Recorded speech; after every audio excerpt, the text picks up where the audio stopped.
Anong mensahe ang kailangang marinig ng mga Scorpio mula December 15 to 21, 2024? Pwedeng nangyayari na to o mangyayari pa lang. Kung hindi man para sa inyo itong magiging reading nyo, di baka para sa someone na malapit sa inyo o sa someone na kakilala nyo mismo, baka may lumabas na gender mamaya, gawin nyo na lang energy, masculine at feminine energy. Pwede rin naman na huwag nyo napansinin ng gender. Hindi ko masasabi kung anong magiging reading, kung positive ba o negative. Depende sa kung anong mapipick up kong energy. Walang masama kung papanoorin ang sun, moon, at rising sign. Kasi baka alin man sa mga yun ay mag-resonate na sa sitwasyon nyo. Baka ganito. Oh. Wheel of Fortune, oh.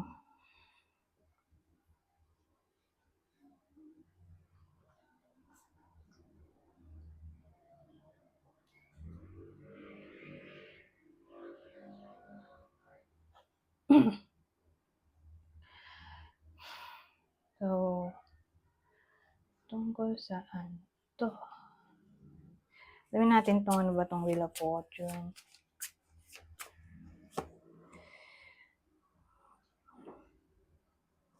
Wheel of Fortune.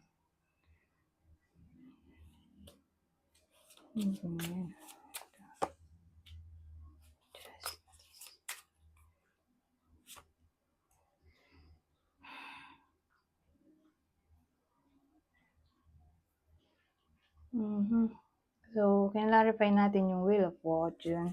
Naging 4 Pentacles, Justice, King of Pentacles,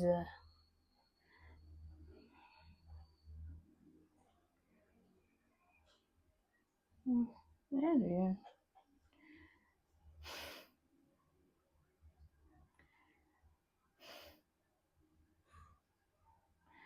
Well, ang dating sa akin,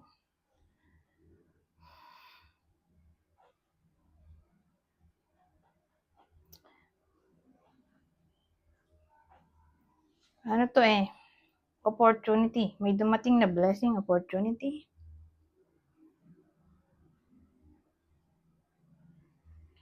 At yung opportunity o blessing ay tungkol din sa self-interest.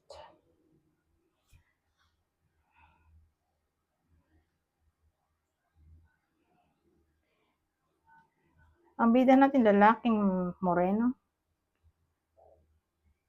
Pwedeng businessman yan, o kasal siya, o may anak. Self-interest. Yan yung justice natin. Ano to? Mukhang legal matters, contract. Na parang nag-ano siya dito, contemplate sa hermit. 7 of Pentacles. Ewan ko, investment siguro to. Well, case to case basis, sabihin natin investment.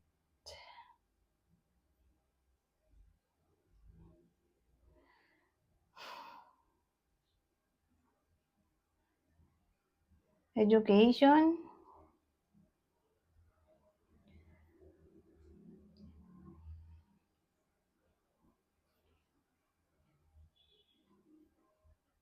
Ay, hindi pala kasama education.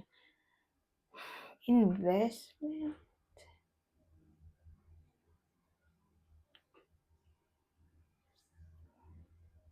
Wala akong maisip. Yun lang, siguro investment.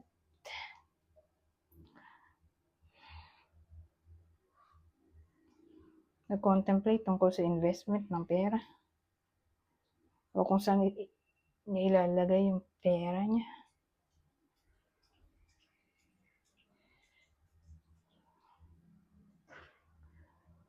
Tapos ang ending, 4 of Swords.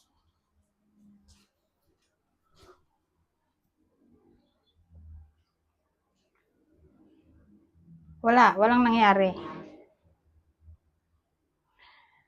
Nag-ano siya dito, procrastinate.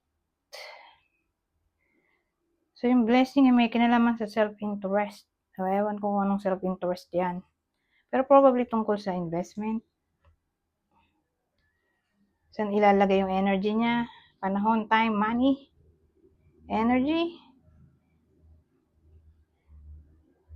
Doon papasok tong justice, legal matters, law, contract. Dito, money nga, money involvement. O career. Na nag-contemplate, ang ending, walang nangyari. Dahil nag-procrastinate na dito, natulog na lang. Kaysa ma-stress, ayun, natulog na lang. So, gano'n. Parang ano to, business o career. Yung tinopik natin. O money, investment ng money. Ayun. Ibang senaryo. Scholar. Constancy. Ayusin lang natin to. Sandali. At masikip. Ano tong? Scholar. Anong iba pang detalye na maaaring mangyari ngayong week? Well, ang tatamaan ng reading natin ay lalaki, obviously.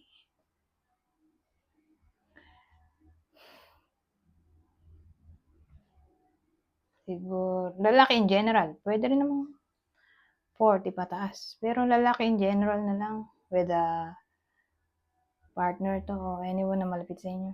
Lalaki. Na ito. Mukhang magta-travel siya.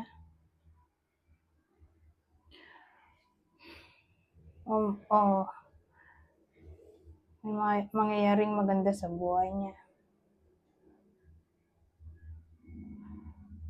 Parang ma-recognize siya sa ginagawa niya. Pwede rin naman na kung nagkakaproblema siya sa relasyon, asahan na may commitment naman. So, walang hiwalayan o cheating. O kung meron man, ay siya pa rin ang pipiliin.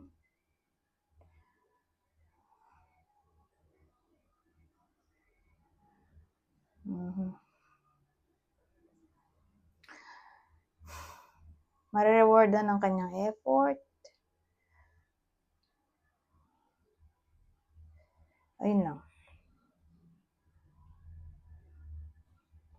Ito na tayo sa susunod sa makitang ulo ko dyan. Conversation. Oh. Ano to? Well, maraming pwedeng meaning. Ending ng conversation. Kaloka. O transformation ng conversation. O baka ano to? Makakatanggap ang iba sa inyo ng experience na hindi nila malilimutan. Sabihin natin may nakausap silang tao na nag-share ng wisdom o nakausap nila yung crush nila, idol. Ganon. Parang life-changing yung experience ng conversation dito.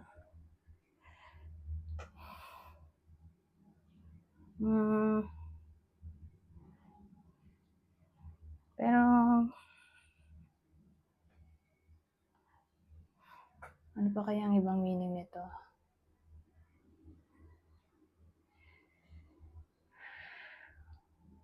Yun yung positive.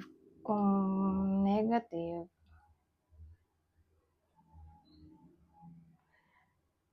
halimbawa, ex to. Maasa pa yung iba sa inyo ng reconnection. Mag-move on na lang. So, medyo painful, kaya negative.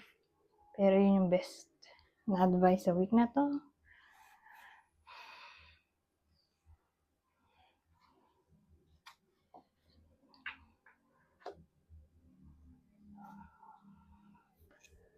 Nakuha pa tayo ng card. Ano pang masasabi dito? Laging lumalabas ang magic. Hindi maganda. Game changer. So, laging lumalabas tong dalawang card na to kahit anong balasa ko. Minsan dito siya, minsan ito nandun. Pero sila pa rin.